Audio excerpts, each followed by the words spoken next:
Recording. So let me kick off the meeting very quickly by saying welcome and thank you for joining us, the first SAC meeting tonight. We will be going over, we've got a couple of presentations that are focused on aspects of history in Crownsville. And then we have a little activity, a mapping activity that will break out into a couple of groups and get you all to talk and point and write on some maps. The first thing I want to do is I actually want to hand it over to our appointed chair. The county executive has appointed Joel Binkley to be the chair of our group. And then our vice chair will be Beatrice Lynn. So thank you both for taking on that extra task. And we appreciate it. So with that, I will hand it over to Joel, if I may. Okay, well, welcome everybody.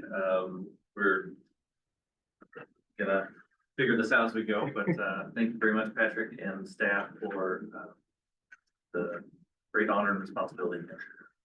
I'll hopefully keep us on track and inspire us to do great things, but don't really have any other prepared remarks other than just to say thank you everybody for your dedication to this craft. And I work in planning and zoning in a different county, and it is very encouraging to see people take time out of their schedules to work with local government staff, because it's more often than not, people like to just say things and then not follow it up. So do appreciate everybody and the time that they're spending doing this.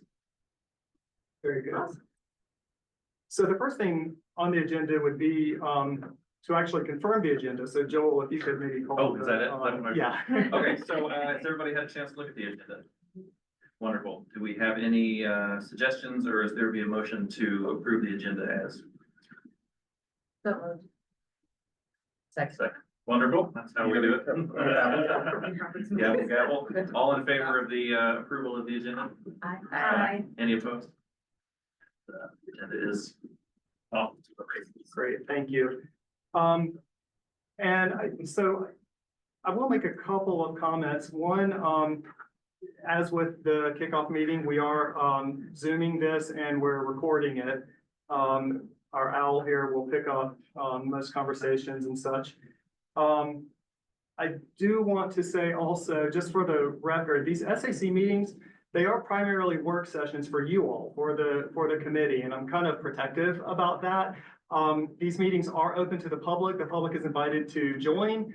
Participation by the public is really limited to the public comment period toward the end of the meeting, which we don't have members of the public here right now, but there will be meetings where we do have that. And so I do want to make that very clear that this is really your work session. There's a lot to go through, a lot of issues to discuss, and we want to make sure that you all have the space and the time to really be able to talk and ask questions. And so that's the main point of these meetings. So our agenda here, we've got a couple of presentations on history, then that breakout exercise that I mentioned. I'm going to briefly speak about some context setting for thinking about land use, and that's going to be the focus of our whole plan and our whole effort over the next several months. Then we'll get into a little bit of a discussion of vision, and then we'll open a public comment period that I'm not sure if we will have comments at that point, but we can move forward. So let me give you a quick update. I always think it helps to kind of have context for where we are in the process and where we're going. So these are all of our dates that are currently on the schedule for all of the SAC meetings. So tonight we're focused on the history and vision. Our next meeting in December, we'll get into environment and parks, and you can see the rest as we move forward. Our February meeting, we're anticipating a joint meeting with Region 5, really focused on the Route 3 area. We need to kind of talk about that because the Region 6 area does not touch a whole lot of that Route 3 corridor. So we're going to talk about how to make that a worthwhile discussion for this group to participate in. So the topics and such as we continue building out, of course, will it gets a little bit fuzzier as we go out, but this is the way that we've built out the schedule at this point. Like our land use and zoning meetings, we may need only 1.5 meetings for that. It sort of depends on the volume of zoning changes that we need to ask you all to consider and weigh in on, plus how many zoning applications that we get from the Region 6 area. And I don't know that we will have a lot, but we'll see. So this is the way that it's built out at this point. So, and kind of, again, providing this context for our process, it's sort of a three-stage process. There's been some background work and analysis that has been going on and is still going on by staff. And we'll share with you all some of the analyses and such that we've been working on, but that's been ongoing since the spring. We're just now starting our middle section, this plan development section. That's what we're starting with tonight. And then as we move through all of those topics that I just showed on the prior screen, we will culminate in having some draft strategies, a draft region plan, and we will get into those land use and zoning discussions as well. And then finally, the adoption process is really that third phase, and that's when you all will hand off the draft plan and zoning to the planning advisory board to consider, and if they will make a recommendation, it'll move to council. This is an image. I don't know if some of you have had a chance to look at the Plan 2040 document, the countywide general development plan. But this is the growth management program, and it's kind of a reminder that this region plan effort is really one of the cogs in this growth management process. There are several pieces to the way that we manage growth and development in this county. And so this is one policy piece of that will help set the policy framework for how we manage growth, specifically within the Crownsville and Southern Millersville area. And I think you've already seen this already, but we're in the third round of region plans, and so we're really tackling the Region 6 area, but also Region 5, which is Crofton and Odenton, and then Region 8, which is the west side of South County, all going on concurrently. So that's what I had as a quick context. Any questions or comments on that from anyone before we move into our presentations from our guests?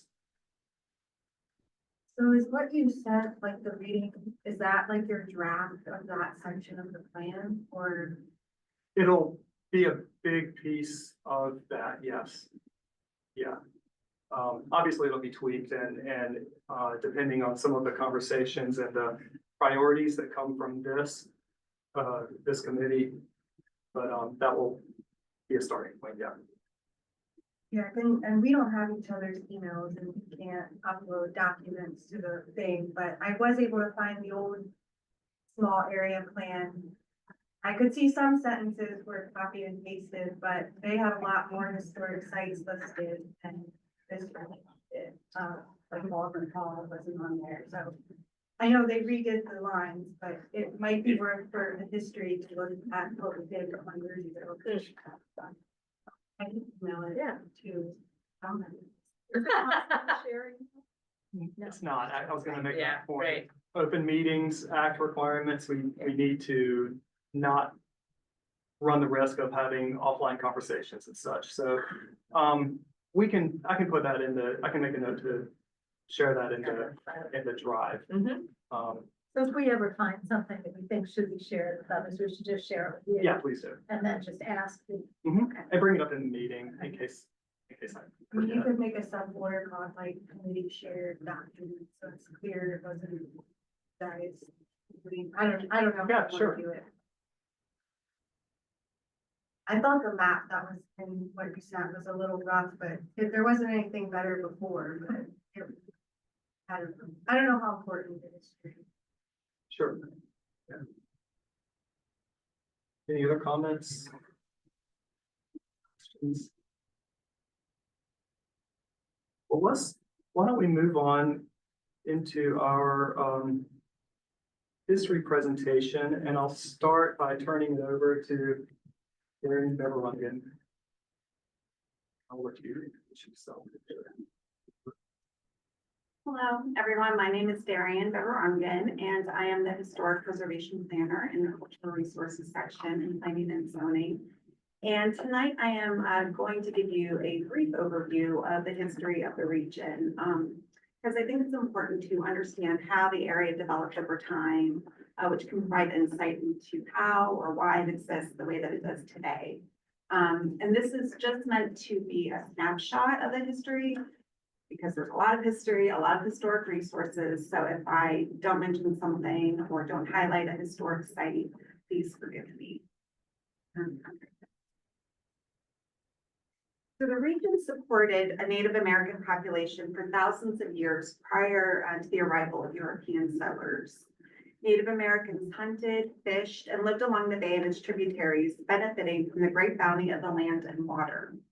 Archaeologists discovered dozens of pre-contact settlements in Region 6 along the waterways of the South River and the Severn River, and studies have shown long settlement patterns along the Severn River in particular. The South River was part of a major transportation network and provided Native Americans with water access between different sites.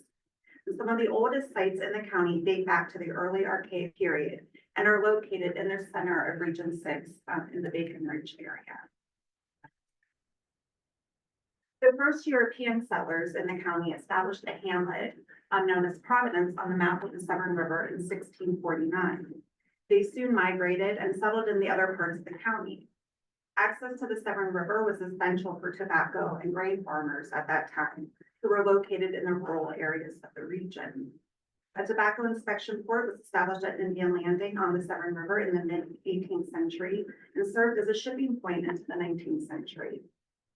In addition to water transportation, an early colonial road system was established in the late 17th century. A stagecoach line was started in 1757 and ran through Crownsville.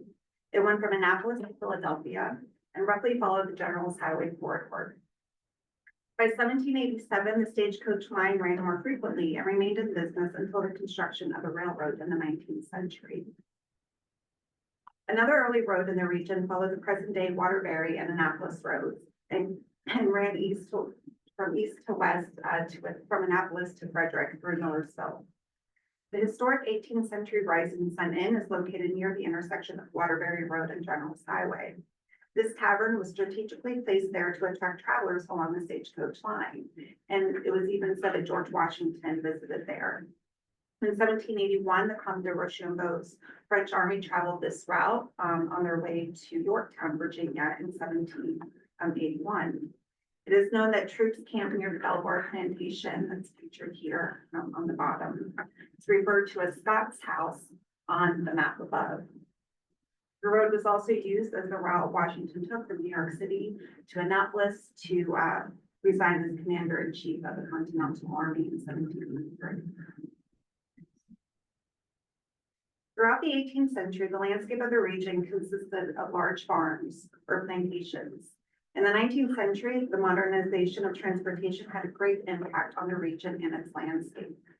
In 1840, the Annapolis and Elkridge Railroad was established in the region and connected Annapolis with the Washington, D.C. branch of the Baltimore and Ohio Railroad. The railroad spurred early development of the region as small towns grew around stations on the rail line. Millersville established the first post office on this line in 1841. The town was named after George Miller, who served as the first postmaster. He lived and worked his home pictured here on the bottom and operated a general store and post office from there. Towns like Millersville were essential because they served as the market and the transport center for the surrounding farming community. For the next 130 years, the post office and store continued to operate on this property. And the house still stands on Cecil Avenue near the South Shore Trail. And today it is owned by the county and it's listed in the National Register of Historic Places. In 1908, the Annapolis and Elkridge Railroad was electrified and then operated under the name of the Washington, Baltimore, and Annapolis Electric Railway. And this change from steam to electric not only brought speed to travel, but also electricity to residences in close proximity to the rail line. And so the coming of the railroad also changed the agricultural production in the region. Like most of Anne Arundel County, agriculture was the driving economic activity in the region. By the 19th century, there was a shift from growing just tobacco and grains. The establishment of the railroads in the mid-19th century provided a more reliable transportation network, and farmers began to diversify their crops. And truck farming became a major form of agricultural production. A truck farm is an agricultural operation devoted to the cultivation of fruits and vegetables for commercial purposes. The railroads were essential because they provided farmers access to markets in Baltimore and beyond. Truck farming remained a primary source of income for many residents in the region well into the 20th century. The canning industry was also important to the local economy in the region. One local fruit cannery was owned by the Springfield Baldwin, and it was located near the old Waterbury Station on the Annapolis and Elbridge Railroad at the intersection of Waterbury Road and Bacon Bridge Road. Beyond communities that grew up around the historic crossroads and near railroad stations were a number of African-American enclaves in the region as well. Some were established prior to the Civil War. One early community took roots in 1858 when the congregation of Mount Tabor United Methodist Church established a meeting house on St. Stephen's Church Road. The present church building dates to 1892. The Mount Tabor Good Samaritan Lodge was built in 1899 and is located adjacent to the church.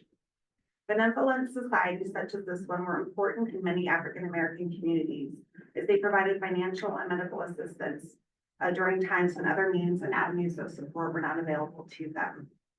They also provided a social outlet and a sense of community. In 1895, the society acquired 165 acres of land from a church member. The land was across St. Stephen's Church Road from the church and lodge, and the society decided to subdivide the land into 2 to 5 acre lots and sell them to church members in order to assist in land ownership and to establish an African-American community there near the church. Some of the first landowners and members of the Mount Tabor Church were James Queen, William Carter, and Otho Johnson. By the early 1900s, the rural character of the area and the scenic quality of the Severn River attracted people for recreational purposes from all over the area. Rail transportation and an improved road system facilitated easy access to the river, resulting in development of family-oriented summer communities such as Sherwood Forest, Harold Harbor, and Epping Forest. And I do want to note that many of the summer recreational communities at this time were not open to African Americans or to other populations like the Jewish community. Arden on the Severn was first planned in 1911, but its development did not take off really until the 1950s. Sherwood Forest was established in 1913, and it featured a clubhouse, dance and dining halls, a golf course, cottages, and even offered a bus service that you can see pictured here to bring people from the nearest train station to the community. Harold Harbor was established in 1924, followed by Epping Forest in 1926.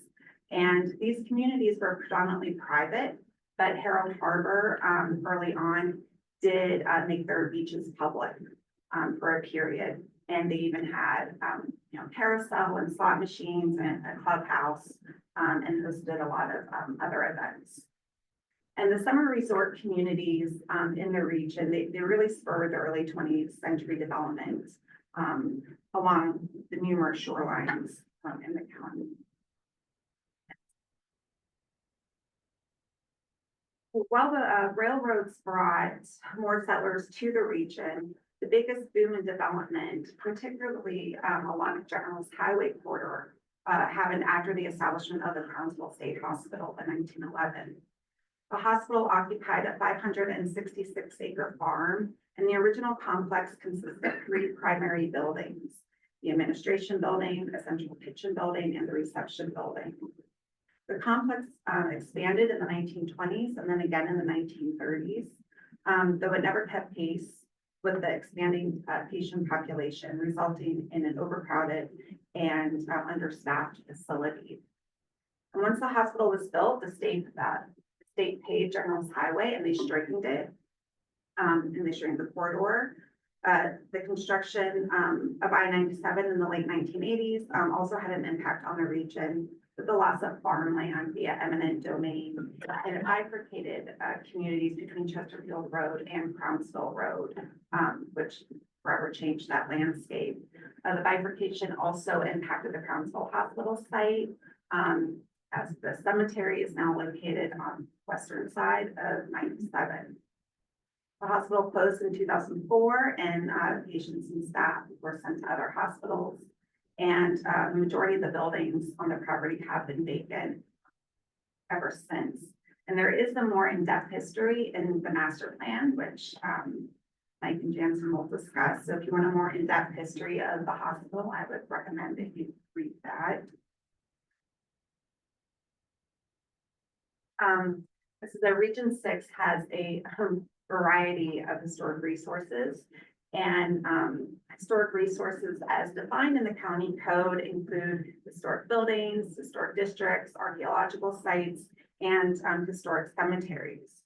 There are also 17 designated scenic and historic roads in the region. Many of the extant historic structures reflect the continuum of its historical development, such as early colonial settlement, an agricultural region in the 18th and 19th centuries, and then suburban growth in the late 19th and early 20th centuries, with the expansion of railroad transportation and the road systems. And pictured here are just a few examples of the region's historic resources that are listed in the National Register. You know, Baldwin Hall, the top left, below it is the Rising Sun Inn, and the center is St. Paul's Chapel.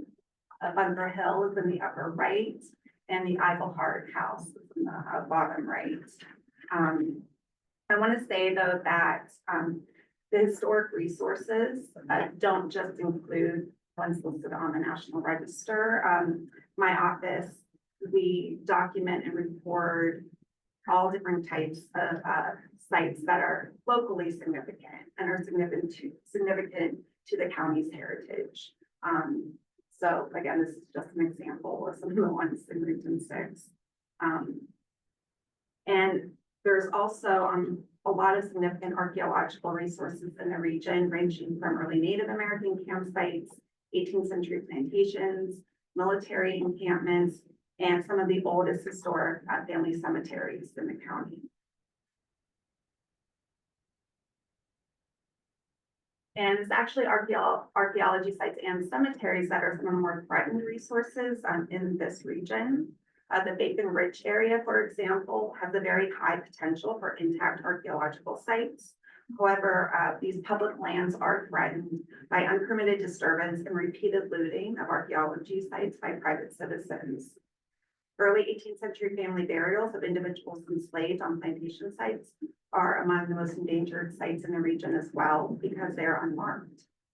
And while the county maintains a database of historic cemeteries to protect them from development impacts, unknown and unmarked cemeteries are endangered if they are not registered on our database. For example, there was a previously unknown and poorly marked cemetery on the fringes of the Belvoir plantation that was just recently documented a few years ago. But prior to that, years ago, there was already a development, a subdivision that happened right adjacent to it.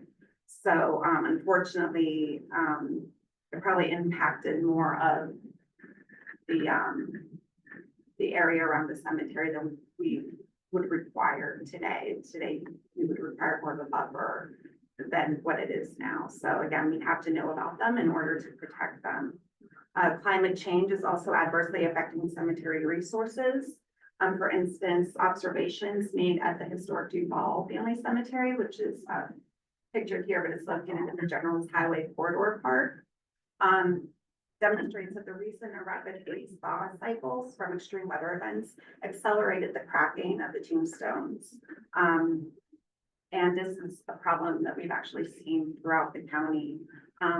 So like we encourage people to tell us, to contact our office and tell us if you know of a cemetery or you think you may know, even if you're not positive where it is, please still tell us because we can report it in our database And that's the only way that we'll know that something could be there if we get a development project in. So it's really important that we work with citizens. So thank you. I think that.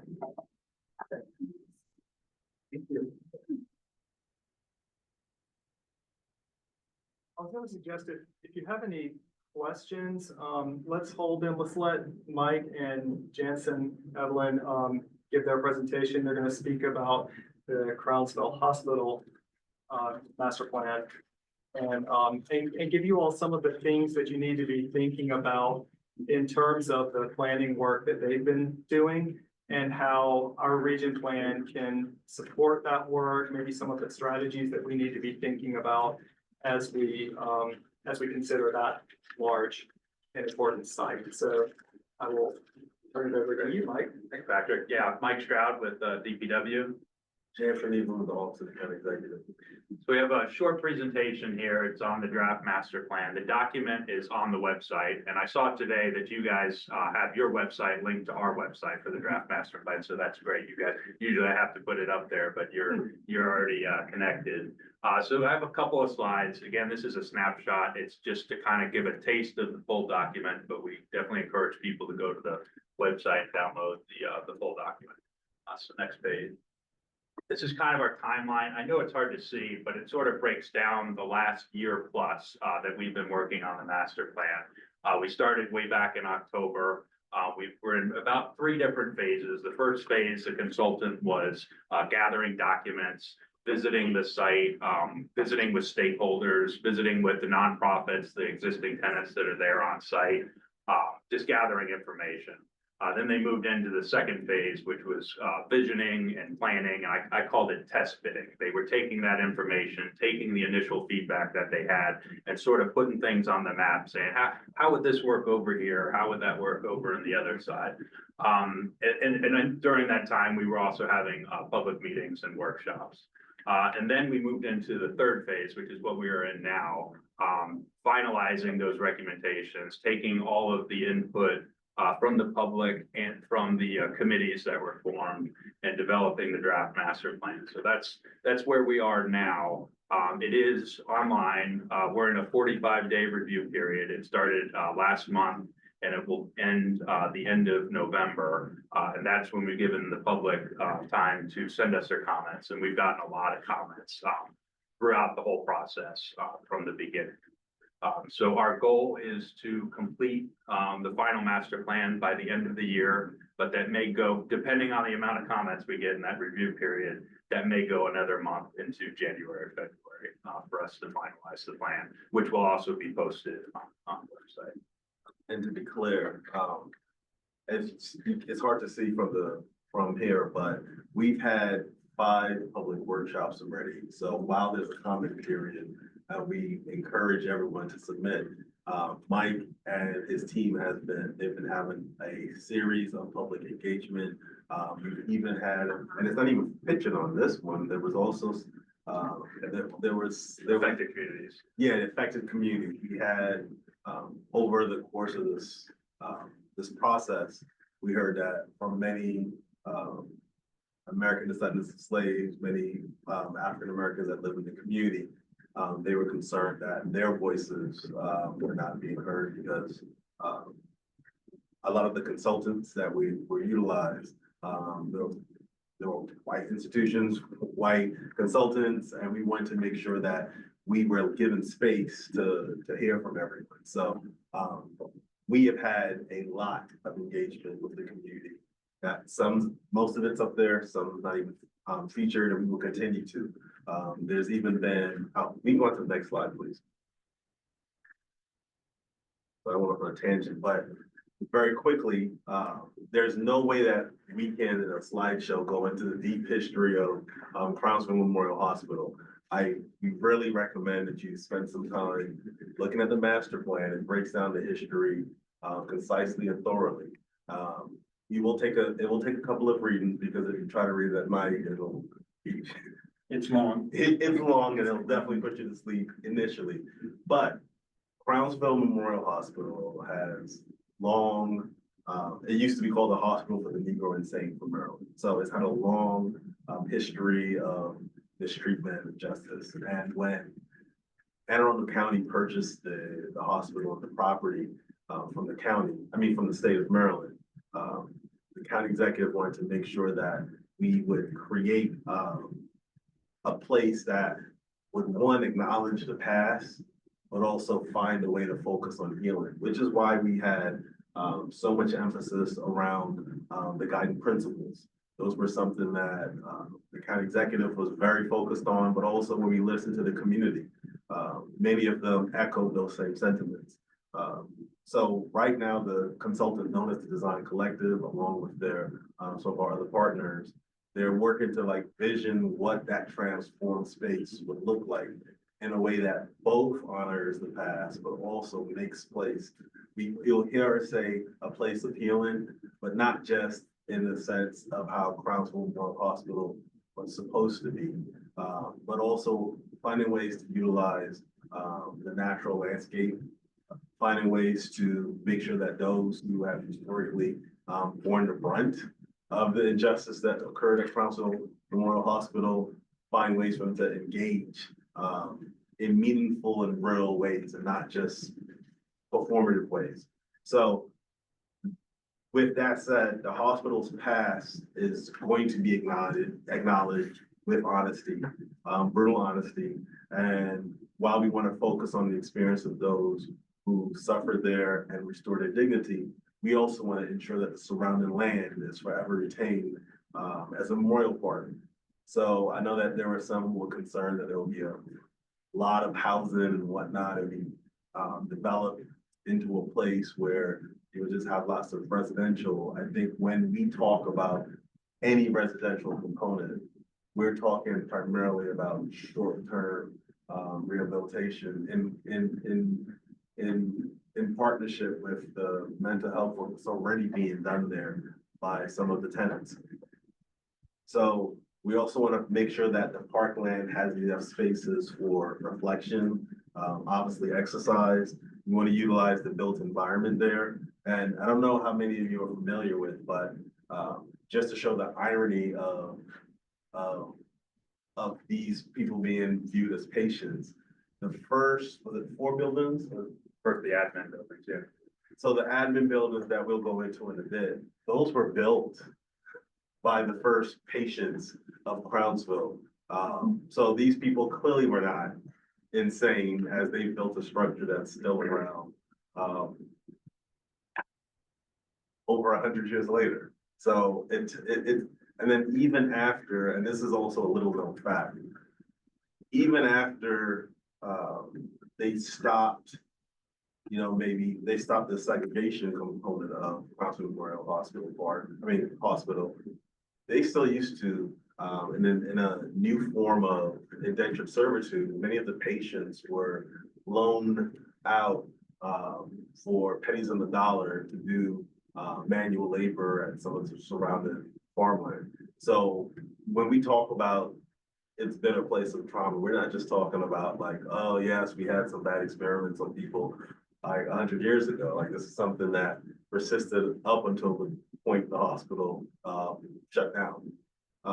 So when we look at our guiding principles, we talk about it's a place of healing. I think I've over-explained that. We talk about how we'll focus on mental, physical health and well-being, but we also want to make sure that that access that we provide is intentionally equitable, and we want to be very honest and truthful about the past. I don't know if you've ever been to the grounds there, if you ever walked in the back and how it connects some of the other regional parks. There's a lot of wow there, and that's good because we're very focused on retaining wow green spaces so that we can continue to engage in the natural world in a way that sparks wonder. So that's going to be one of the biggest components. I should know the number off my head. How many acres? 500. 500 acres. So just keep that in mind. And I think some of the farms you mentioned are in the Arundel community that are still owned by state land and where you get the benefit of recreating Yes. there all the time. And so I don't know if that could be I'm sure there's archaeological stuff in those woods, but. Oh, there, But, I mean, oh, there is. it's nice that you're keeping the recreation spot around Absolutely. Memorial, because we're still benefiting from some of that state run. And we should, I mean, and if there are ways to connect, if those are all things that are being thought about, in the master plan. Additionally, what else did I have? Oh, a place that restores the best of its built environment and a place that cultivates educational opportunities. This was in news a couple of months ago, but, the closest, well, obviously it's St. John's in Annapolis, but the closest university as a pro applies would be Bowie State, which is only 12 miles away. And they have had a long history, with Brownsville. We have their news reports going back to the early 1950s where their nursing students used to visit, the patients, at Brownsville. So they had approached us to say, hey, we want to find a way to, continue to engage with Brownsville.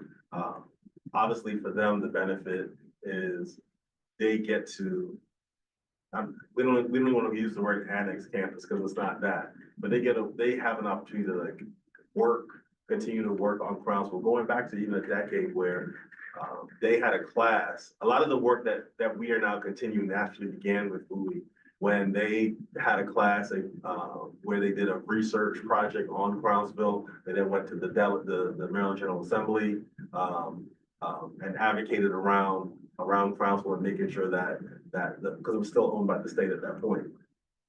So, we've already began some of those partnerships in the sense of working with students. Some of the students there are going to be working with some of the tenants around the mental health space. And we're also in active conversations with this university around helping to, expand the scope of how we look at collecting the oral histories. So there's a lot of fascinating, exciting work on the horizon with Bowie State. And that's before you even get to what a physical space, physical presence would look like. Next slide, please. So there were four committees, or subcommittees: the Health and Wellness, Recreation and Parks, Infrastructure Committee, and the Cultural History Committee. And I'm not going to go through all those points, but the Health and Wellness Committee, they advocated for the creation of a comprehensive care model that prioritizes both physical and mental well-being. And when we talk about that, we're including things, and they overlap. The subcommittee they overlap with each other. For example, health and wellness, they wanted something that they discussed a lot was, can we have a place to find community gardens? Because it's health and wellness, but rec and parks also, that was something that, was very a commonality between those two subcommittees. Rec and Parks primarily focus was on transforming the surrounding land into a peaceful memorial park, make sure it offered reflection as well as real community engagement, and not just only in like going off into a trail or horse trail, but also what are some active recreational uses that the county needs. So those were all things that the Recreation and Parks Subcommittee looked at. The Infrastructure Committee they proposed careful restoration of the built environment to preserve the historic structures while finding a way to modernize. How would access, ingress, how would all of that work, as well as trying to anticipate future traffic impacts. I know this is something that the SAC is going to delve into. I know that we are still, at the time that this draft master plan came out, the consultant had not completed all of the traffic impact analysis as they are figuring out how to project out. We anticipate receiving that another month, and when the final comes out in end of the year, early next year? Yeah. So, yeah, when that comes out, that data will be included. So we'll make sure that the moment we receive that, we send it over to Patrick and company so that you all have a chance to review it and take deep dives into that. Next slide. So I'll go through this, again, this is a snapshot, and I'll go through it quickly, and some of this is hard to see, but these are two site plans that give an overall, kind of how we chunked it up, and there's different areas. You'll see them assigned, and you'll see it mentioned in the draft master plan, but you can see that the green vegetation, those areas are encumbered in environmental easements right now, similar to the Bacon Ridge, natural area. They have environmental easements, and they're managed by the Severn River Land Trust. We can't build. Right, yeah, anything we're looking at, or any future development or any adjustments, we're looking at already cleared areas. The vegetated areas, Severn River Land Trust, similar to Bacon Ridge, they're agreeable to natural surface trails for hikers and bikers. Next slide. We're trying to fix Get it. bigger. Oh, When you say encumbered, that means. Yes, it will never be developed. It's underneath. Yeah, it's- Possibility of. Yes, it will never be developed. It's essentially a easement that means it's going to stay that way. To the point where, as you just mentioned, even the trails are going to be natural trails. They're not going to be paved. So this is another graphic that this was kind of our initial inventory. We had some data from the state that they were able to give us, and we were able to kind of take it over and enhance it. So this shows we have approximately 80 structures on the site, and that's not all buildings. I mean, some of them are water tanks or pump houses or that sort of thing. But this is an initial recommendation for demolition, mothball, or reuse.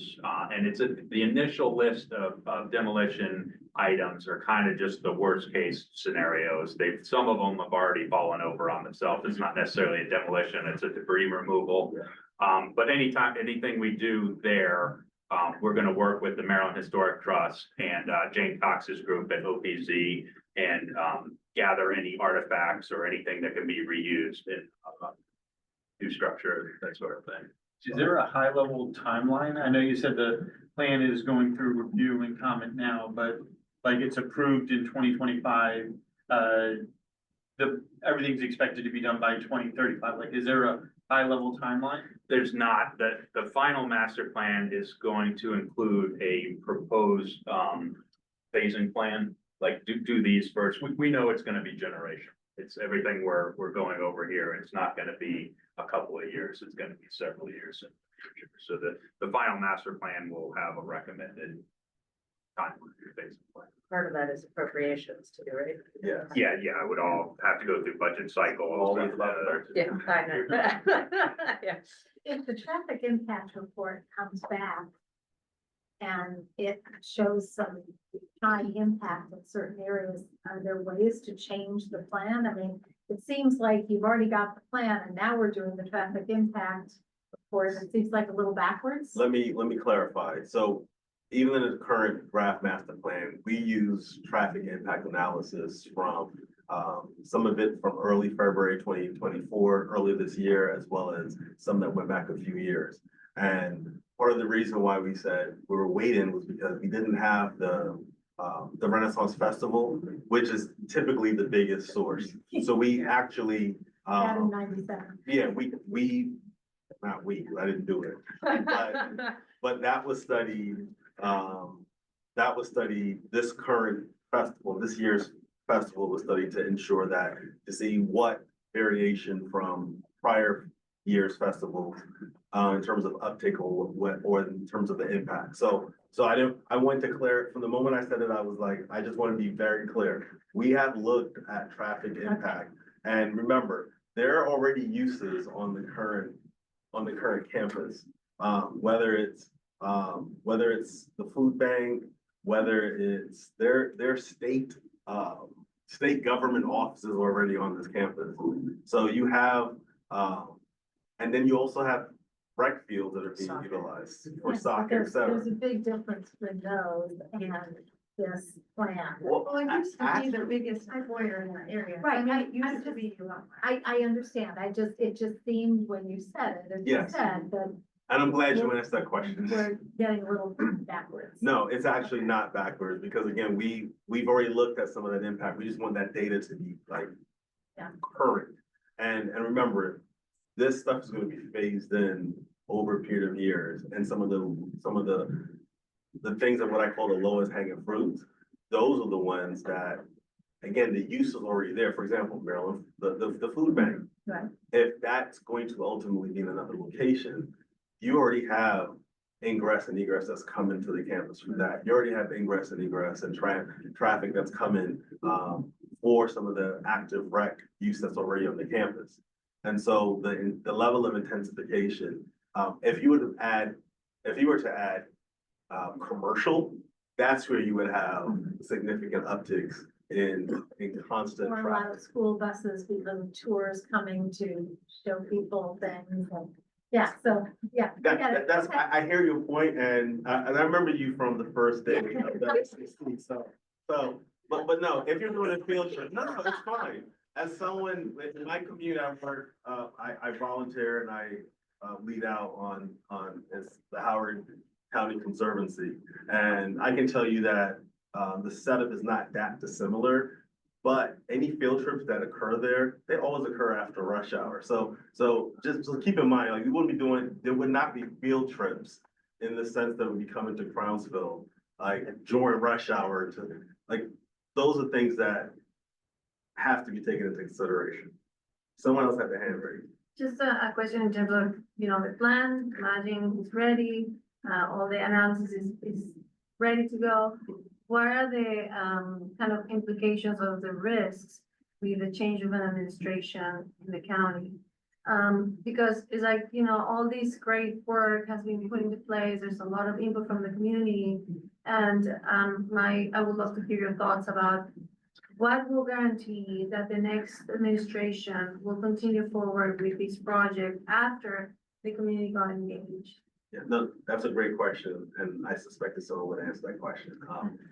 So the reality is that's why this administration is lame duck administration. We've been going as quickly and rapidly as possible to move the train along. The reality is today you even briefed some members of the county council. So I have been on at least 4 tours with some of our state delegation to Crownsville. In fact, you normally go without those tours. So what we have done is ensure that we have buy-in not just from our local electeds, but from our state electeds. And most recently, we received a federal grant to continue doing work around artifact collection and oral history. That's a 3-year grant. So we're confident that other administrations, because now I'll put my political hat on. The reality is it's an evergreen project. It's one of those things that I don't care your political orientation. I don't care what you feel. I don't care your position. We have Republicans, Dems coming to the site, and they all love it. They all want to be able to say, I did this, I did that. So it's an evergreen project that will continue to feed future political aspirations. That's just the reality. Bipartisan. Thank you. Jansen, I want to be respectful of your time. Do you have more on the slides you need to get through, or do you want to open up to questions? I mean, I've got about 10, I've got about 10 that sort of magnify on it, and some others. yeah, no, but do you want to? Yeah, let me go through the different areas, and then, if we want to go, open for questions. Patrick, you got the next slide. So this is the North Campus and the main entrance. We know that the intersection Brownsville, Generals Highway, and Fairfield Loop is odd with the 2 stoplights right on top of each other. And the Med Service Building, which is right on top of that hill, that's kind of too far gone, and we haven't really seen a good reuse for it. So with the removal of that would open up that area, and that would be the main entrance for the campus. And that's what folks coming down Generals Highway, that's what they're most familiar with. That's where the main sign is. So we've done this is very conceptual. A traffic circle, maybe. We got to work with State Highway. We don't know if that'll work, but we know there's an opportunity there to open up the area, possibly improve that intersection and make traffic flow better in the area. All right, can you help orient? Like, I'm trying to picture this. Like, I know when I'm driving down and I got the traffic light, turn right. Yeah. So Generals Highway is at the top. And Okay. then, so we kind of absorbed that intersection. Oh, The that circle whole- sort of alright, I got it. absorbed So Fairfield that's- Loop and. Instead of, got it. All right. So instead of coming in and having, and then the fairgrounds are off on the left. All right. And this might not, it might not be a circle, but we know we want to improve that area. So So there that- won't be a that- connection of Fairfield Road with General's Highway. not a direct way. In this scenario, Fairfield Loop would go into the circle and then you'd go out onto General's Highway. Right now, you come to a traffic light, then you make that left for a short Right. spot and then you get onto General's Highway. So this may make it flow better, but we This got a lot of. presentation on your website, but yeah. Yes, this is part of the Yeah. draft master plan. Next slide. So this is the campus core. You can see the admin buildings in the top.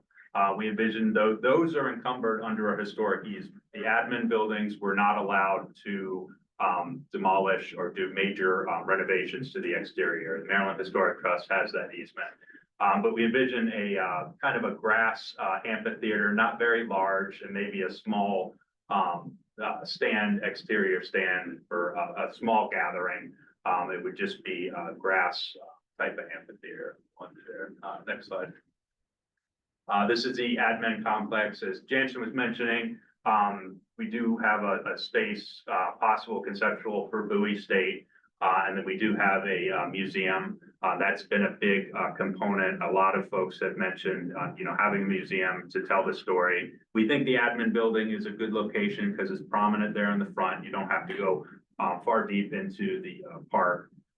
It has parking available and it's a historic building. That's one of the first buildings, as Jansen mentioned, that was built with patient labor.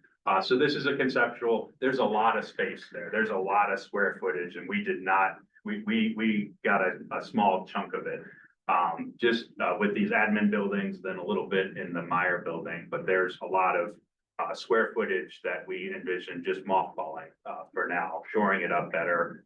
The state did a okay job, shoring some of that stuff up, but we're still getting folks in, so that's something we might do initially. What do you mean by okay? 'Cause- Yeah. What's Plywood. mothball? Is that like getting rid of asbestos? What is that? It just, so the Interior Department has some regulations on how to actually do, like just shore up the building. Right now, I don't think that how the state did it and how we're kind of trying to do it now, it's not guided very well with specifications on how to do it. But we don't have an intended planned use for the building, so we just need to So shore it up. mothballing means maintain it, but don't have an actual use out of it. And to preserve it in part from if you've seen it, you would realize an even more vivid meaning what it means, because like you go in, some of these windows can't close, they're exposed to the elements, and so when you mothball, you're ultimately just finding ways to ensure that its current condition doesn't get degraded anymore. I don't know if you've ever seen like The Walking Dead or Last of Us, like that's how those buildings look on the inside. Good, next slide. So this is the East Campus. This was the staff area. That's Crownsville Road coming down the center. And on the eastern side, that's where the Hope House currently is on that side. The food bank is interested. They've sort of outgrown their location at the central kitchen. And they would like to have a more modern facility similar to the state food bank. It's kind of like they see it as like a Costco warehouse where you have multiple levels and you can store a lot more. So they're looking at that one corner, kind of just off the admin building as a potential spot. So they're researching that. We envision possibly just transferring the property. The Hope House has been a pretty good tenant, and they have a foothold there. So maybe like how the Chrysalis House was done with the state. They're there, they're developed, they're doing good work. So possibly the county may transfer that property for the Hope House and then also the food bank for the future location. So as Jansen was mentioning, active recreation, you see the Campanella building in the middle there. And then the Meyer building, we call it the hashtag building because it's kind of shaped like a hashtag. That's Farm Road in front of the Campanella building, and further up north is Crownsville Road. But you can see the one field, the ball field in the north part of the photo. We envision maintaining that. Recon Parks is using that now. We envision doing that. The ball field south of the Campanella building is also existing. So we would also use that. We're looking at possibly renovating the Campanella building.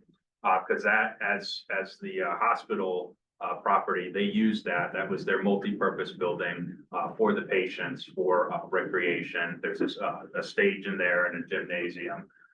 So we would look into the possibility of renovating it. And then also you see the track on the one side. So that was a lot of people came and spoke in favor of the track complex. And one of the main reasons is a lot of the high schools in the county have been renovated and they've made these nice, rubber surface tracks. And they don't want the public to use it so much anymore. So they've kind of closed that off. So there's not a good track space open for use in the county. So they talked about developing that in that one area. Talk about what's currently there.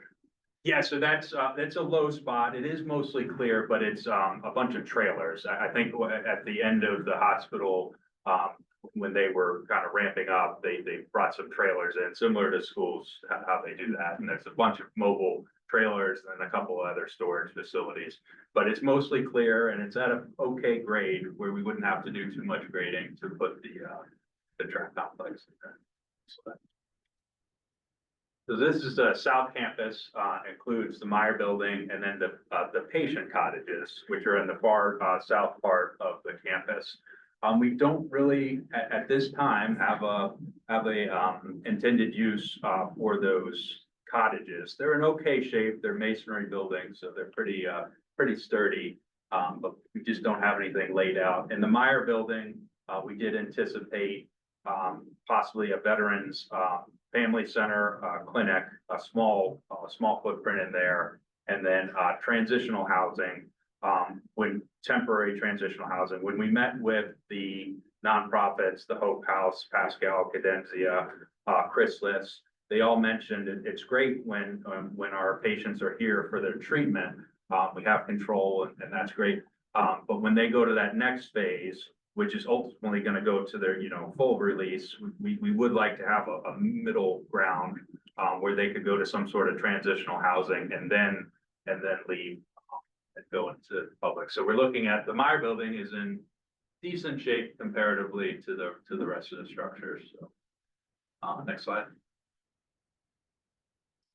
This is central to the campus, the historic farmstead. So when it was an active hospital, the patients would do agriculture. They'd raise crops and they'd also have animals and such, farm animals there. So we imagine repurposing this for community gardens. So you can see the southern part would be community gardens, and then there's an orchard, and then rehabbing some of the silos that are there. Just similar to any other regional park, like how Kinder Park has community gardens or some of the other parks. So the surrounding community. Next slide. So this is the meadow. Right now in the western part that borders 97 is a wastewater treatment plant. It's large. It's a non-standard treatment process where the effluent is discharged it's treated first in settling ponds and storage ponds and treated with chlorine, but then the discharge is to spray fields. And when it was a full hospital and the state was running it, they would generate hay on some of these spray fields, but it's a large, it's approximately 60 acres in the middle of the park property, and it's clear. We don't want to clear anything, so it's clear. So we envision that being kind of the central part of the park with natural surface trails and hard surface trails. And you see Farm Road, which is the connection over 97. So there is an existing, you've probably driven under it 1,000 times. There is an existing overpass that connects to the patient cemetery on the other side. And we do have the cemetery memorial. You can see the small box in the bottom. That is almost complete. We've finished the site work for it. We've installed the pavers and we're working on the engraving for the monument. But that's where they have the Say My Name ceremony every year in the spring. And for those who are not familiar, the cemetery where the mouse is pointing right now, that's where hundreds of patients that passed away there. That's where they were buried. And we've had a volunteer group. They were buried with a number. So not even their name. So that's where the Say My Name ceremony comes from, because we've had a volunteer group over the past 2 decades have pieced together the names of all those patients, which is where the memorial site it will have their names engraved on there.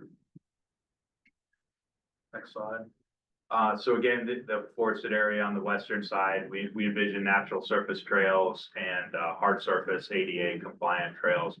I don't know if we'll get it as nice as this picture here, but we'll certainly try. Next slide. So the path of reverence along Farm Road, we consider that it's really a marquee part of the park because it is a pathway that connects the park to the cemetery and the area across the way and connects to the Bacon Ridge Natural Area. There's a big push to connect the two together. But the path of reverence, Farm Road is a straight line, but we envision the path of reverence, and you'll see on the next, you can go to the next slide back. To see path of reverence would be a wavy line because the path to recovery is not often a linear line. It winds. So we wanted to have that representation. And then this is also a great spot where we will tell the story. The exterior, in addition to the museum, this will be our exterior with interpretive signage to tell the story. There'll be signage about how the agricultural work done on the ground and that sort of thing. That's it. That's it. Yeah. Questions? I just wanted, you guys have done a good job within the several of the public meetings. It's been really good. How long is public comment still open for? So so it's a 45-day, started on October 10th, and it will conclude on November 24th. Yeah, I'm just wondering about the mental health part. So, I mean, I know when this facility went away, it left a deficit in like mental health services for the local community, and having a family member that could benefit very much from some of the housing types you were talking about. Right now they're in jail because there's nowhere for them to fit in. But I mean, did you guys do like an analysis with the state or anything to see like, because I know there's wait lists for their current facilities, and I mean, just there's a mental health like pit of need. So like, how are you guys like, seems like you're sort of dabbling in it, but did you kind of like think about like how many units to all, I mean, I'm just kind of getting a gauge of like what analysis went into like the transitional housing or the other stuff where you guys like, we can sign up for this much, but like there's this much deficit like across the county or across state. Like first that, like specifically when it came to at those public engagement sessions. I think we as the county, we went into it thinking we would have more housing to support patients whether it's transitional mental health.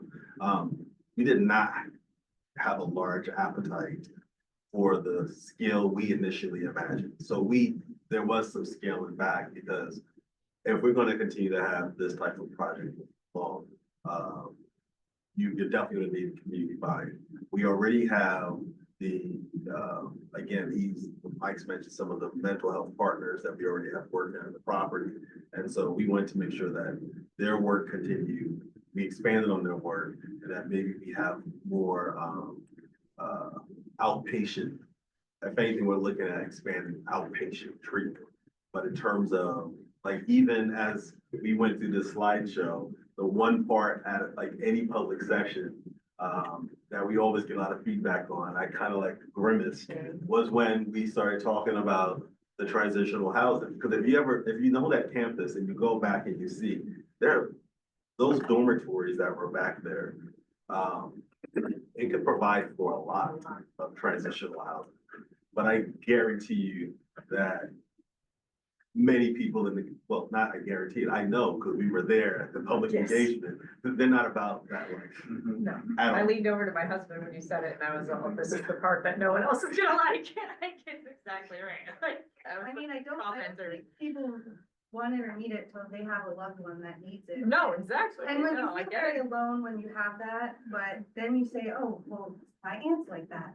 You know, and like, there are a lot of people in our community, and it would be great to be able to go visit them in a garden. Local, yeah. In, Beautiful it's a, space. it's a nice, I mean, I'm supporting it. I think you'll fill it up instantly and need Oh, more. So absolutely. I'm just, like, that was its purpose. And I know we have the paths and we have nature, we have sports fields. But like, I feel like that part of it should be substantial enough that it, Makes I a mean, it's not gonna difference. fill the whole Yeah. pool, but you know, I think it's good to be a leader in mental health. And it's only gonna make everything stronger in our community, so I don't know. It's also like, and I'm in that business regularly, but we've changed the way, like, the point of doing away with that was we've changed the way we treat those and put those facilities in our community. So most of those are, there's not any more big campuses of mental health facilities. You want small Small. community-based facilities that are in the community. So I think that's, you know, it's good not to make that campus Not too big, but 500 people. So Good enough. for the purposes of moving us along, because we do have more on the agenda, I'll be that guy and jump in and say the feedback is on the screen. If you want to leave more feedback for the process. And Patrick, if you could, we've had this conversation already, but just so we could kind of bring it out in the open, what is this group's official role in commenting on the Crownsville plan? Yeah, I mean, by all means, comment as individuals. The SAC is not gonna review and weigh in as the SAC jointly.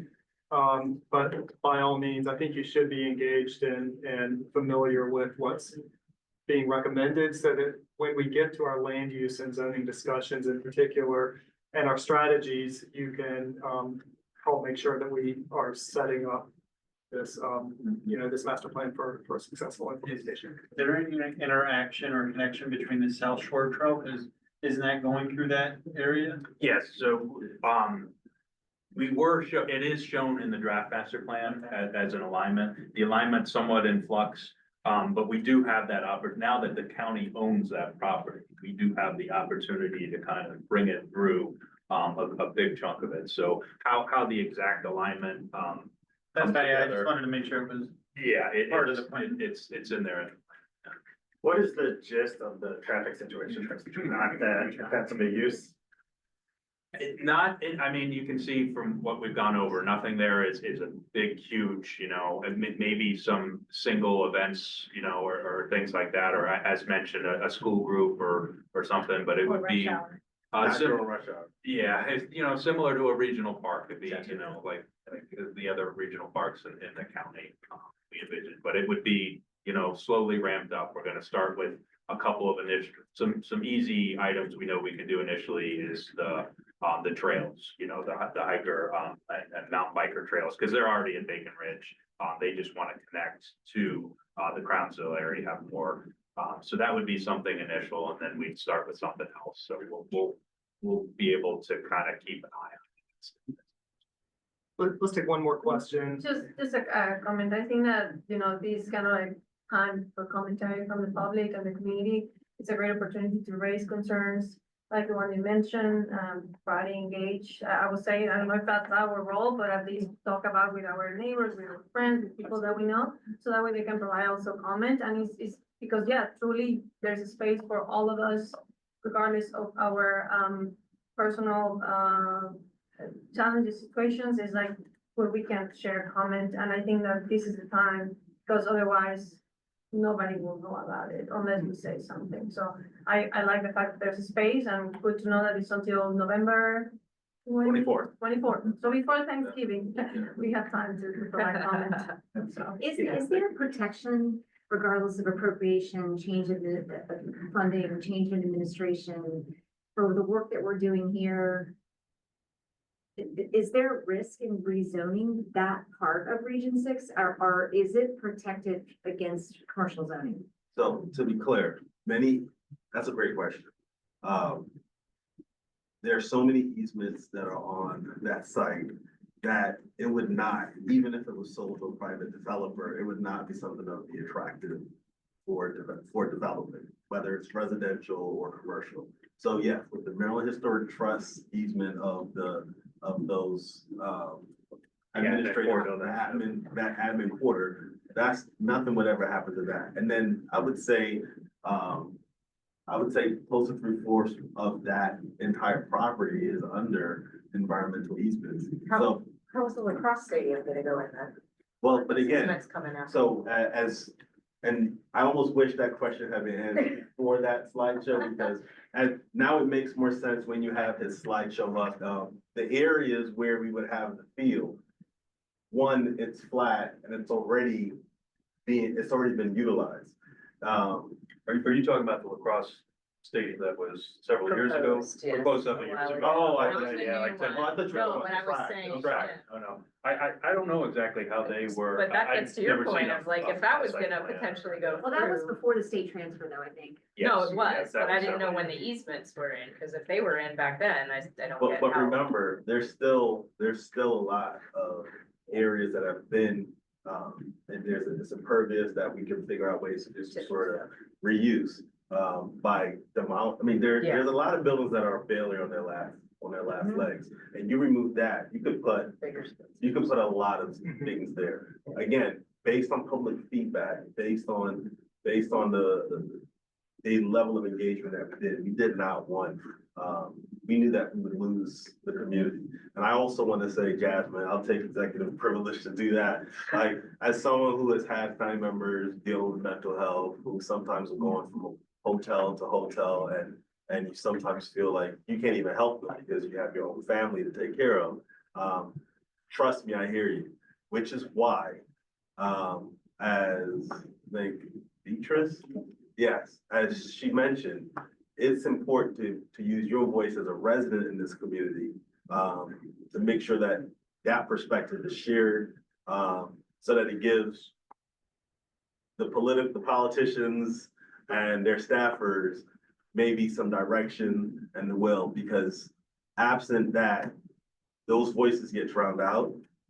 And again, while we're making space for that, as Robert noted, I think the age of concentrating everyone in these large dormitories, one, they have the public's not gonna accept it. And two, I don't think it's not a mental health practitioner, I don't think it produces the best results. But I definitely want to make sure that I didn't want to just move on about that, because that hit my heart, so. Procedure question, I've already been asked, and I'm not sure how to answer it. The comment period is open until the 24th. And I was asked, well, what's the point of commenting at this point? It seems like the train's already left the station, this plan's already here. What types of comments are valuable at this point? I would say all types of, remember, this is a draft master plan.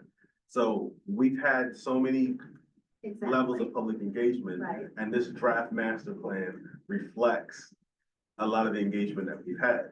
This is additional engagement as we curate a final version. Of course, there are large pieces that I don't envision going anywhere, like one, the food bank, some of the active rec, some of the more the community gardens.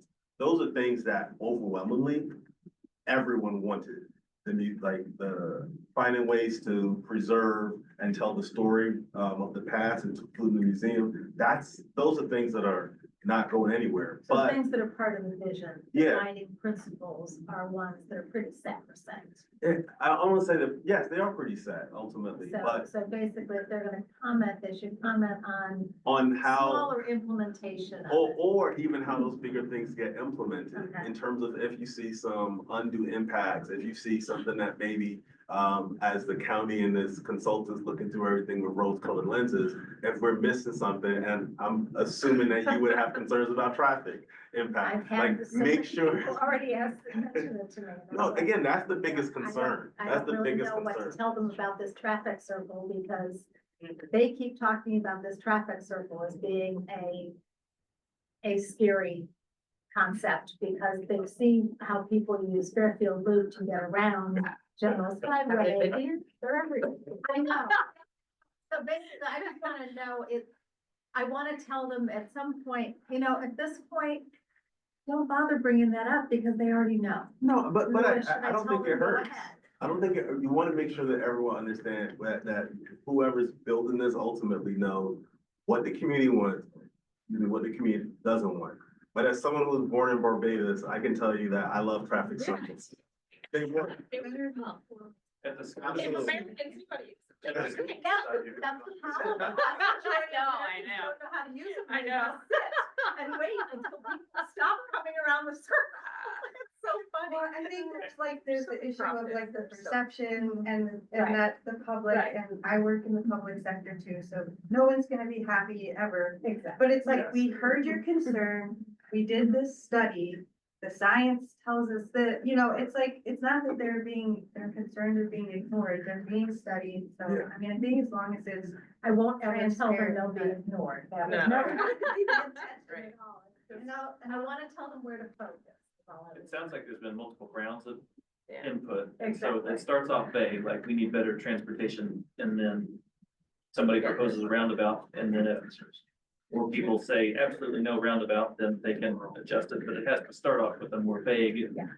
unspecific request So for, thank you change. for clarifying. but yeah, somebody has to propose something concrete, so that then there can be You gotta additional react. comment on Yeah. that particular item. and I'll just one more of my I noticed the laws in Maryland with mental health have recently changed and they're not in effect yet, but that will change things of people looking for housing and stuff, and yeah, it's late, I kind of forgot where I was going with it, but just, yeah, I mean, know that, that there is, ongoing changes, I think partnering with, that's what I was gonna do, partnering with the detention center or something, transition is the key, and that is the problem, nonviolent, and there could be caveats, but the laws are changing, and there is gonna be some need for places for some nonviolent. I mean, I can even tell you, even on a local level, like when we look at transitional housing and it's becoming a lot,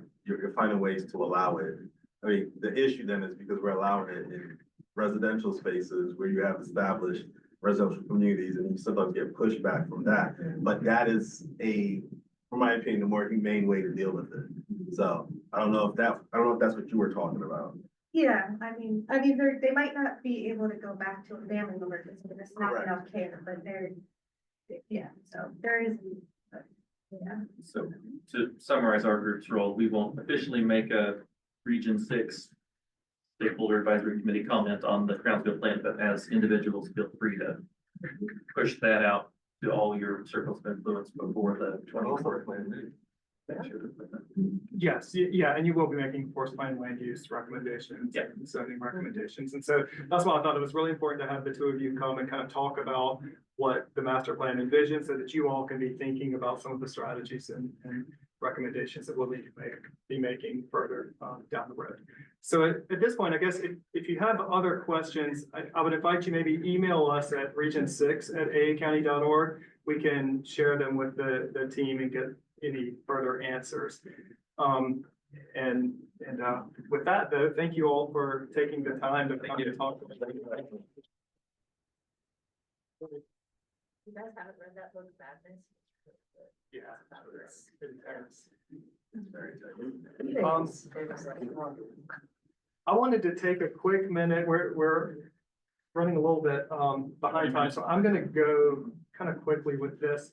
I want to help sort of set some context for thinking about our region plan effort. And then I'm going to give you all a quick break and we're going to get into our breakout groups and a quick exercise there.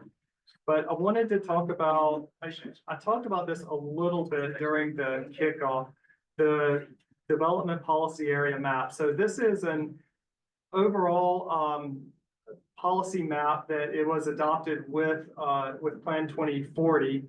And I want to talk about kind of how the policy area mapping relates to planned land use and then how that relates to zoning. So the policy area map is a very broad designation or series of designations for what type of development should happen and what type of preservation should happen in what parts of the county. So it doesn't equal land use, but it does sort of help inform planned land use throughout the county. So planned land use starts to get a little bit more detailed in talking about like different commercial types of planned land use, industrial, residential, and then some broad categories of intensity in that. During our region plan work, we are able to make tweaks to those overall frameworks as they were adopted with Plan 2040. But I will point out that those first two, the policy area mapping and the planned land use mapping, those are policy designations that do lead to and inform our zoning map and the zoning recommendations that we will be making as a group later in this process. And of course, you all are familiar with zoning, and that is regulatory in and of itself. So that is where the rubber starts to hit the road. I mentioned this during the kickoff. Within Region 6, the largest area is in what's called the Rural and Agricultural Development Policy Area. And this is, you know, where infill and that kind of development is going to be pretty limited. We don't anticipate a whole lot of growth being received in the rural and agricultural area.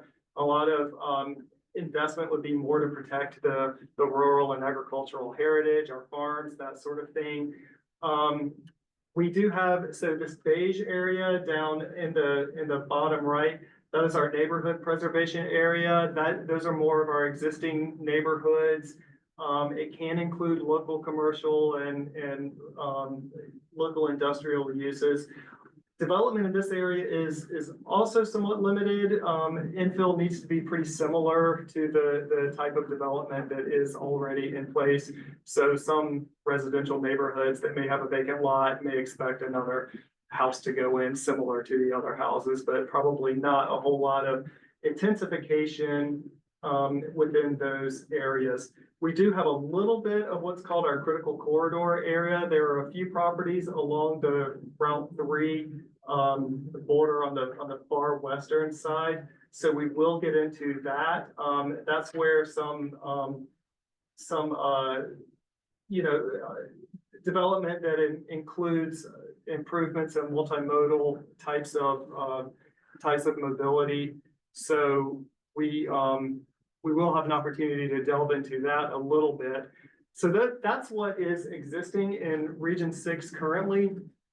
I am going to throw out a couple of other policy areas just that we may consider within our work in Region 6 or not. So it'll be a part of the conversation and something you may want to think about.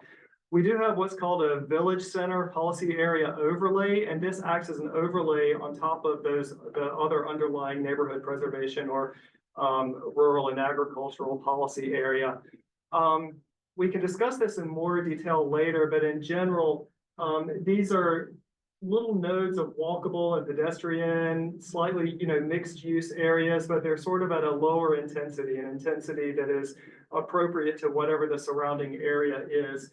And the idea is that if a village center overlay designation is placed upon an area, there would be a sector plan that would come later to help identify precisely what the character is that village center would need to really fit in with the larger context. So we have these all over the county, and they can be very different. So the Arundel Shopping Center up in Glen Burnie is one, and then Galesville down in South County. Those are completely different types of areas, but they both have that village center overlay designation. It might be something that we may want to think about some of our little tiny commercial nodes that are maybe along General's Highway. We can talk about if we think that's appropriate or not. Another, and I'm also not sure about this one, but we do have a new mixed use overlay that was not adopted as a part of Plan 2040, but came in with one of the other region plans and was adopted as an overlay. I think in Region 2 is where that was, which is the Jessup, the western part of the county. So that may be something that we want to consider as well for some of those areas. And we can talk about really the difference between those and the village center policy area overlay. But I have these two images here because in both of these definitions, there's a comment about mixed use. And if you Google mixed use, the first thing you're gonna see is large high rises and massive TODs and that kind of thing. That is not appropriate in any way for Region 6. So I do want to just put that out there that there is an opportunity to do much smaller scale mixed use that may be appropriate. And you actually have some already in Region 6, This so is a smaller version of the town center. Like the, I'm afraid to use that term because Yeah. people see that or hear that and, yeah, but appropriate to the scale of Crownsville, yeah. I'm just thinking, because it says walkable, like, Yeah, I know. there's not really such a thing as walkable in Crownsville. Right. There's We're no talking about vision. sidewalks. We're talking Okay, about. I'm just saying, like, But those or you something walk like in that, like 2 you would have to seconds. put in sidewalks. Yes, you would. To get back to the neighborhoods. which, You're right. Given how spread out the area is, that effort would be like 10 times larger than building a village center. Mhm. If that's possible, then great, I'm just, Yeah, like, I'm thinking through like what that actually means. The art of the possible. Yeah. yeah. And some of you brought some of Yeah. these ideas forward at the kickoff as well, so. But you're right, I mean, it's something I think to keep in the back of our minds and see if we think this might be an appropriate designation to kick around and consider for. I mean, I'd love for there to be better small businesses along the corridor. I don't know that I'd ever be able to walk to them, that would be even better, but, I would think the problem would be getting people to drive investment into the area, because the majority of the people that would frequent it are the Region 6 people, and it's not a high population area.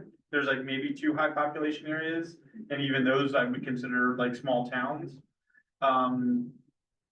But if I didn't have to drive to over to Route 3 or Watch Apple to get something, I would choose this. Oh, I know, that's what I'm saying, like, but is someone gonna build something, Mhm. is a commercial entity gonna invest to build that, Right. knowing that the But you population? do have some of that already, there's a little coffee shop and, Bean Rush, love it. yes. Right? Love it. yeah. I Go there all the don't time. know, like where the dentist and like the subway is. Yeah. Run, and then like And where Bean Rush is. there's a little business in Crownsville, in Harold Harbor, little tiny. Oh, yeah, business. the hideaway and the. Hideaway. Yeah. And it's, you know, and you're always gonna have that struggle, like, if it's commercial, it's a commercial business, you don't get to pick who gets Yeah, to be that right. business. Right, But, you know, if there's a demand for it, Bean Rush, you know, you need a coffee, go get a coffee. If there weren't a demand for it, they wouldn't still be there. right. And potentially with these designations, if, you know, there's a recommendation that comes with that for a sector plan or something, that sector plan could really delineate some types of maybe design guidelines that help make any future development appropriate to the area. Cause you Um, had said something the- about chains and no time for. Yeah, no, yeah, Fast food. putting caveats on it, yeah. Yeah, so anyway, it's, I just wanted to throw that out as From something. the community garden. To the. I got the vision, we got it, we're done. Your chickens, the plans. Yes, love it, alright, we're good. I won't get too deep into this. The planned land use map, again, like I said, policy, classifications of land use in the region. This does help inform the zoning that is in place. So when later, several months from now, when we do make zoning recommendations, we will need to make sure that the planned land use is aligned with that. And so there may be some planned land use changes that we would also recommend in conjunction with any potential zoning changes as we have those conversations. And there is a whole in Plan 2040 in Volume 2, there's a whole what we call a crosswalk that helps relate the planned land use categories with the different zoning categories and kind of helps you think through. That crosswalk does not include policy areas though, because really any zoning could be appropriate in any policy area. It's just a matter of the land use and the zoning need to be consistent by state law. So that is all I was gonna kind of get into with regard to this before we break out into our groups. So why don't we take about a 10-minute break very quickly? by all means, help yourself to these delicious kind bars that are here. I know you all want some. We have restaurants, out that door and in the hallway here if you want to take a quick break. Meanwhile, we're gonna reconfigure these tables into two groups. And we're gonna break you out into a North County group and a South County group to kind of talk about some assets and issues and actually some markup on that. So you all can do that. Maybe take any personal effects, or if you want to just leave them on the table and we'll move the tables and you can relocate them when we.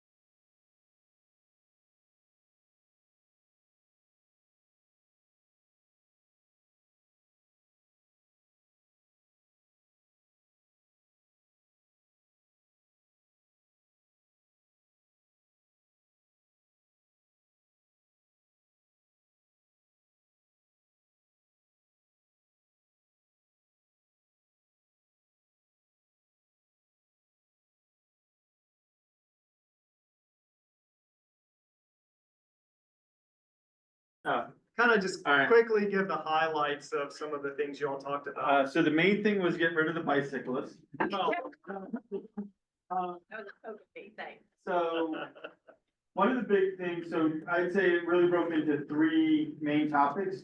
One, the most common was the traffic concerns, which fed into number two, which was one way to alleviate some of the traffic, at least from a local perspective, was to improve our small village areas, town center village areas, I forget the term you use.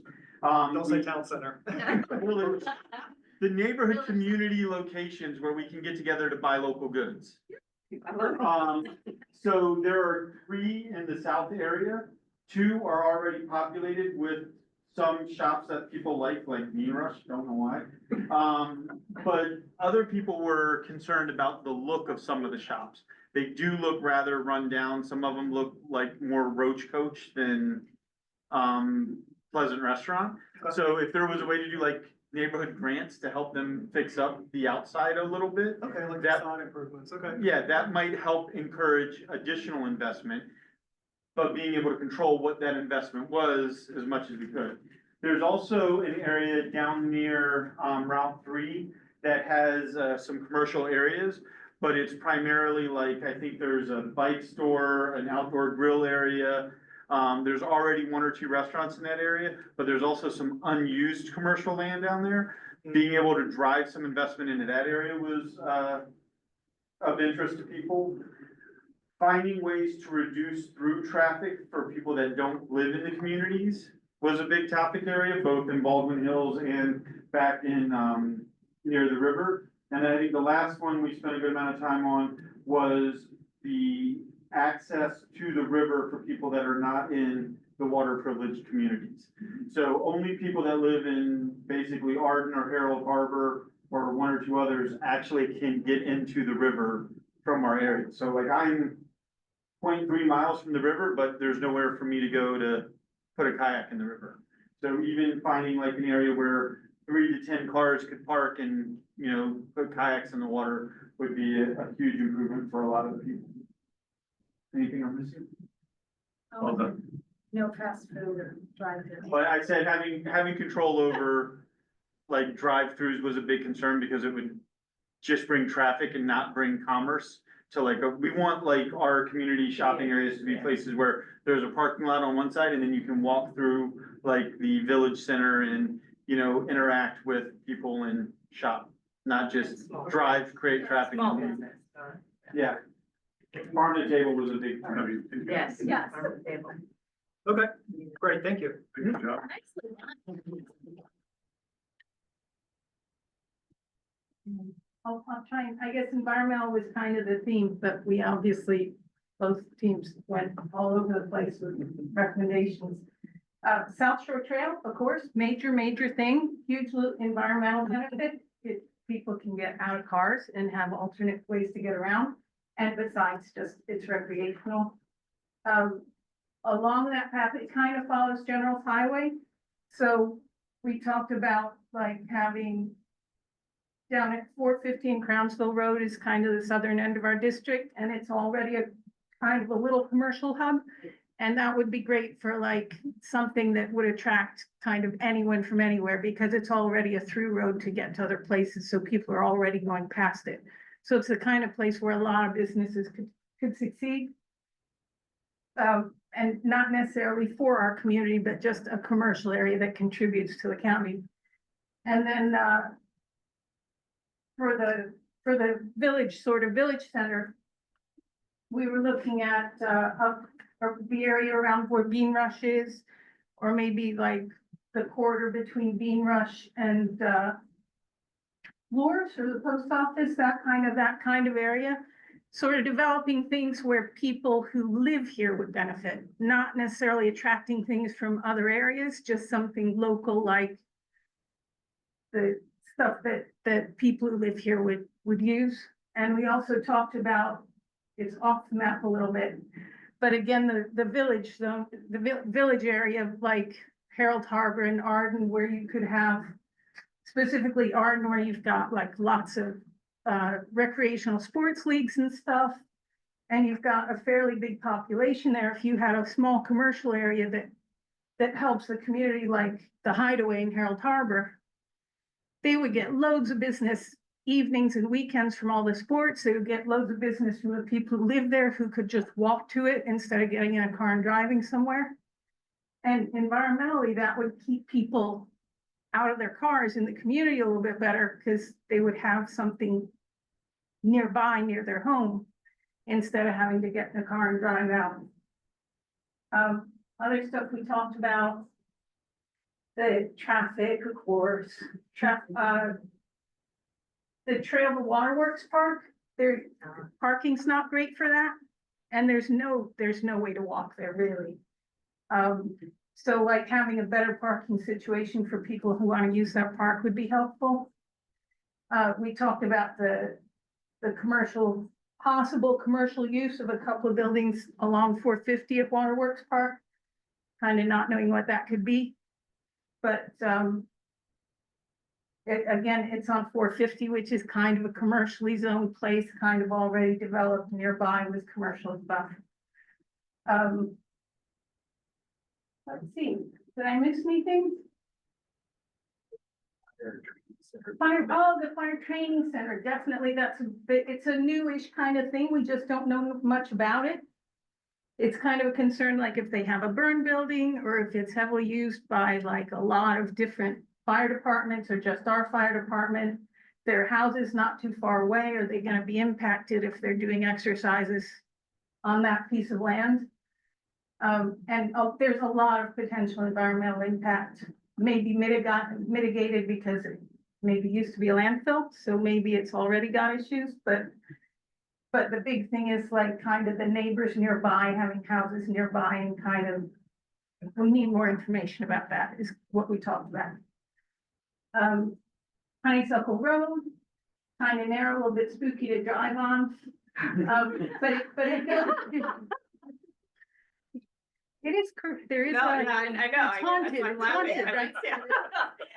But yeah, it's a narrow winding road. A lot of people on bikes use it because you've got a trailhead there for Waterworks Park, and it connects through to General Highway Corridor Park into Crownsville Road, where a lot of people bike. So it's kind of a concern, bicycle safety and driver safety. And I think and the biggest environmental thing is, of course, keep the green stuff green, protect as much as we possibly can. One thing they didn't mention about Crownsville Hospital Park, I went to a couple of meetings for that. They have over 1,500 specimen trees at Crownsville Hospital site, which is amazing, amazing. It's just, that's a lot of trees, just on a couple hundred acres. And that, and the greater Bacon Ridge area, the Saltworks Park, all that. A lot of it's protected, and it's gonna stay protected, and that's great. And any other parcels out there that are heavily wooded that we can protect, that would be great too. And That's it. I think most of the communities, I think, would say that they're either like fully developed or want to just kind of preserve what we have and not develop a whole lot more. Very good. Thank you.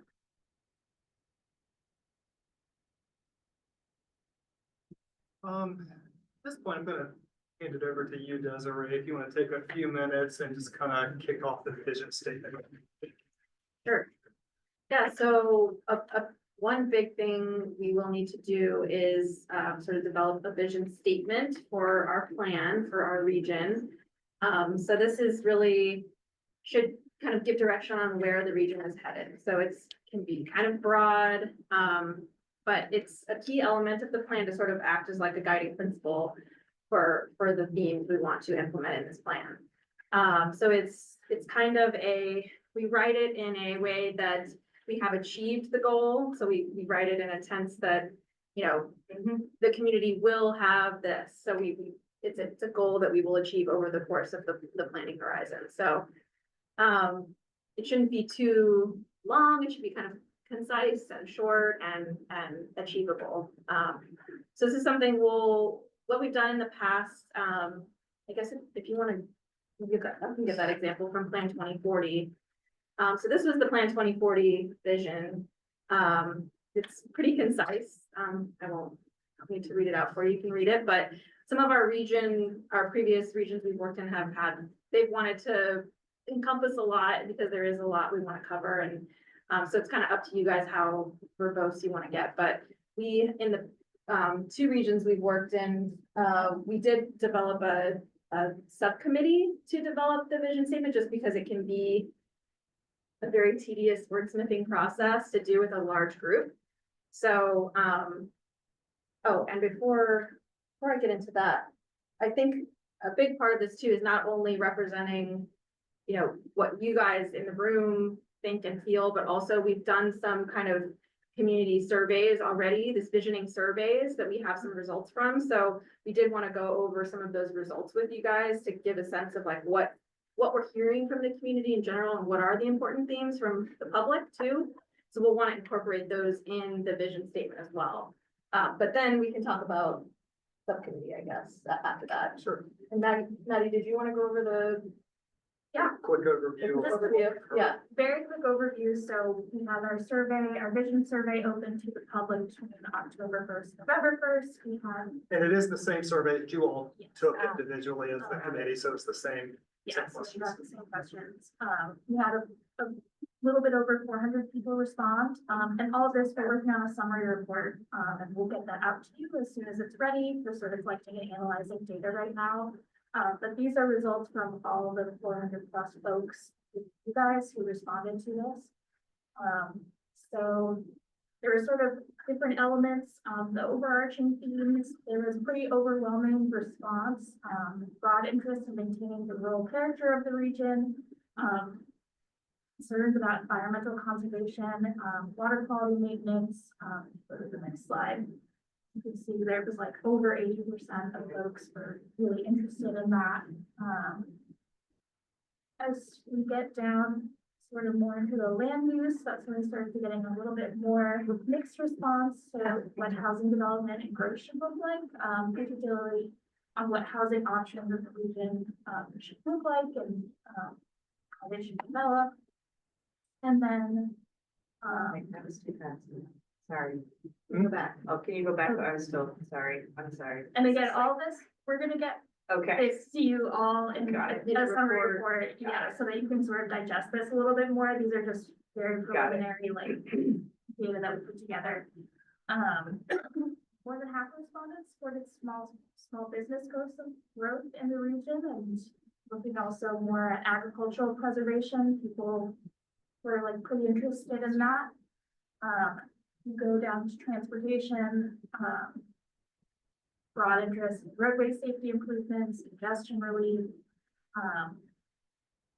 And then the last one was the recreation. So again, South Shore Trail, I think over 80% of folks rated it as something that they really cared about.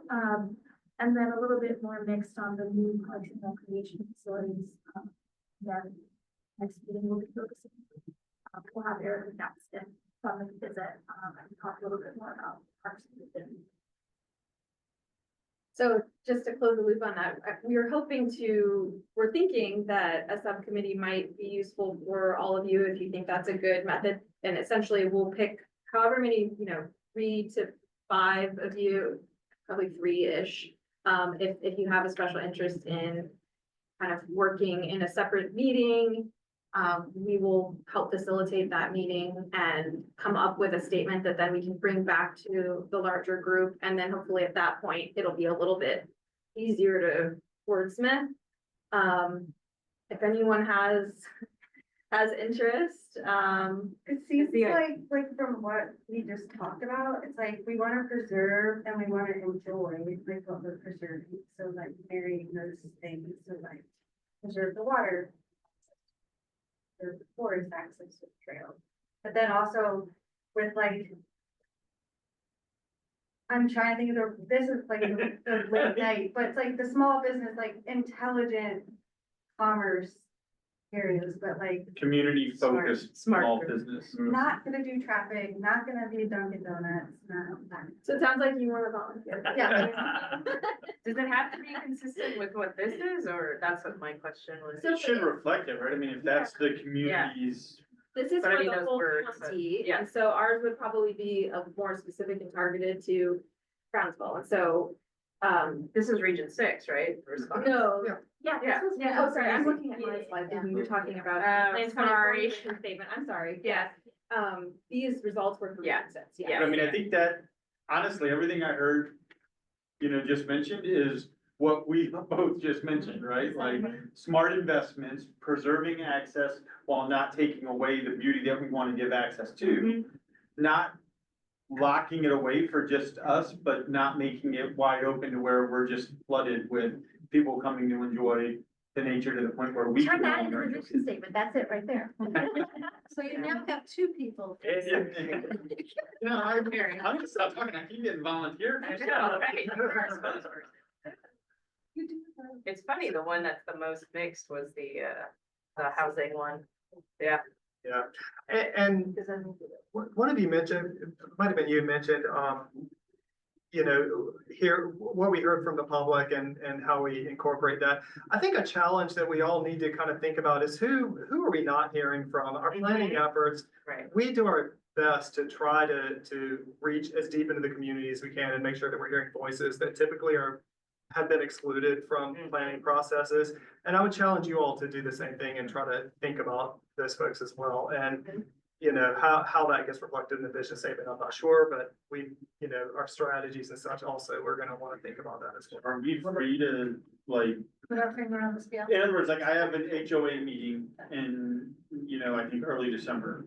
Is it okay for me to talk about this and Absolutely. get their feedback? I think so, yeah. All 12 houses in our community? I mean, that's why you all are here, because you all represent different parts of the community. You do have inroads into the community in ways that we don't, so. Is it possible to get a way for them to give it to a few homeowner associations that we are related with and say, okay, if you want to give up me your comments, please do it. On this Already done. questionnaire I know, was I'm done just in wondering. close, but we will have more as we go through the Right. process. And I would invite you all, please Okay, share. I'm just wondering share. how we get I thought there was a whole additional folder that was like the example. Yeah. like, outreach. We do have graphics and such that, I was gonna talk about that a little bit later, but, yeah, if we can circle back and have like 3 volunteers that might meet once or twice before the next meeting and kind of hash out a quick vision I think statement. we did it in a 1 hour meeting with virtually, so it wasn't like an in-person thing, it was like a With Region virtual, 7? with Region 7 and Region 3, we did it in about an hour. We have one 2 meeting. people, do we have a third volunteer? Do it. I'll join. Oh, we got more, done. Do we need that? I'll back out. It's usually. It was a trick, it was a trick. I know, I didn't know that. That's awesome. Okay, so, perfect. We try to come up with like a few and then that, Yeah. whoever isn't a part of it can be like a friend. Exactly. Or they can just be like, oh, that's terrible. Yeah, because I think the goal is like that subcommittee will kind of draft like a, kind of start a good solid draft and then we can open it to all of us and then Yeah. together we would just say like, yeah, we like it or worth Exactly, living yeah. it, so that way it's faster, otherwise it will take. So we'll do that, and I'll let you kind of run with that if you will. And- Yeah, I can send an email out to kind of the subcommittee, people who are interested, and then give you some ideas for just how to come prepared to that meeting and, you know, make it quick and productive. And the summary of, the more formal summary of what we've heard and share that. And then we'll come back and talk about it at the next meeting. And we can circle back and revisit before your work is finished. It's not like it's locked in stone until you all make a recommendation back in July or whenever we finish our work. So, See, I looked at some of the other regions, the stakeholder advisory committee divisions, and some of them were like 5 sentences long. So, I think the South County small area plan had the shortest I've ever heard. It was keep South County rural, right? That was their message. That's because everyone's got enough acreage that you have their own park in their yard. Don't do it.